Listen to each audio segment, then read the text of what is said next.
উত্তর ২৪ পরগনার বৃহত্তর হাবড়ার উন্নয়নের নিরিখে জল প্রকল্পের কাজ পরিদর্শনে আসলেন হাবড়ার বিধায়ক তথা প্রাক্তন মন্ত্রী জ্যোতিপ্রিয় মল্লিক। সকাল প্রায় ১১:৩০ নাগাদ হাবড়া পৌরসভার ২২ নম্বর ওয়ার্ডে নির্মীয়মান সুইট ওয়াটার ট্যাঙ্কের কাজ কতদূর এগোলো তা নিজেই পর্যবেক্ষণ করলেন তিনি।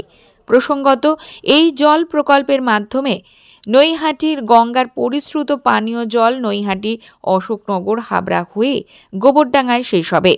এই জল প্রকল্পের বাজেট ছিল প্রায় ১২০০ কোটি টাকা। বর্তমানে সেই বাজেট ভেঙে গিয়ে খরচ হয়ে গিয়েছে প্রায় ১৮০০ কোটি টাকা।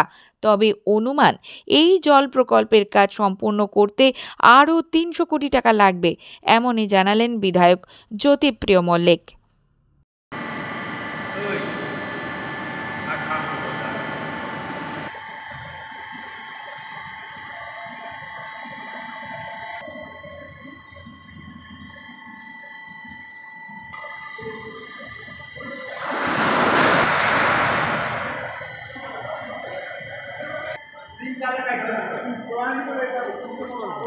মাননীয় মুখ্যমন্ত্রীর পরিকল্পনা, আমার কোনো পরিকল্পনা না, মাননীয় মুখ্যমন্ত্রীর পরিকল্পনা।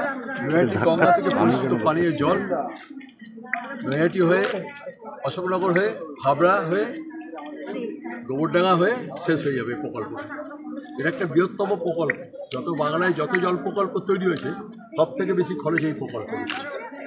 এটা প্রায় ১৮০০ কোটি টাকা খরচ হয়ে গেছে। আরম্ভ হয়েছিল ১২০০ কোটি টাকা, এখন ১৮০০ কোটি টাকা খরচ হয়ে গেছে। এরপরে এখন ৩০০ কোটি টাকা লাগছে। বাড়ি বাড়ি অলরেডি আমরা মিটার বসিয়েছি। যেগুলো বাইরে মিটার বসানো আছে বাড়ির বাইরে, সেগুলোকে আমরা বাড়ির ভিতরে ডান দিক বা বাঁ দিকে নিয়ে যাবো মিটারগুলো। আর বাকি যে মিটারটুকু রয়েছে সেটুকু কমপ্লিট করবো। তারপরে জল ছাড়া এক্সপেক্ট করি যে পুজোর পরেই আমাদের জলটা দিতে হবে। এখন জল টেস্টিং চলছে, কিন্তু প্রচুর টেস্টিংয়ের সময় টেস্টিংটা চলছে। পাশাপাশি সাংবাদিকদের করা প্রশ্নের উত্তরে হাবড়ার মানুষের উন্নতির ক্ষেত্রে স্বাস্থ্যের উপর জোর দিলেন তিনি। কি বলছেন এই প্রসঙ্গে শোনাবো। প্রকল্প হচ্ছে যেটা আমাদের স্বাস্থ্যের উপর খুব প্রায়োরিটি দিয়েছে। ১০০ বেডের হসপিটাল হয়ে গেছে অলরেডি। আমরা টেকো machine, MRI machine, CT scan machine, dialysis machine, এগুলো আমাদের তৈরি হবে। আর বাউগাছিতে আমাদের ডেলিভারি সেন্টার হবে, খুব অত্যাধুনিক ডেলিভারি সেন্টার। ৭২ লক্ষ টাকা স্যাংশন, কাজ শুরু হয়েছে। কাজ শুরু করবে। ৭২ লক্ষ টাকা স্যাংশন হয়েছে। এবার টেন্ডার হবে, তো টেন্ডার পর্যায়ে না গেলে তো লাভ নেই। টেন্ডার করে কমপ্লিট করে করতে হবে পরিষ্কার। মানে মানুষের স্বাস্থ্যটা প্রথম জায়গা, কিন্তু তারপরে মানুষ চাইবে জল, তারপরে মানুষ চাইবে ড্রেন।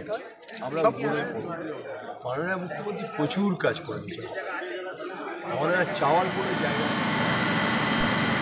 নন্দিনী পালের রিপোর্ট, সঙ্গম নিউজ। মন্ত্রে নয়, বিশ্বাস কণ্ঠে ও কলমে।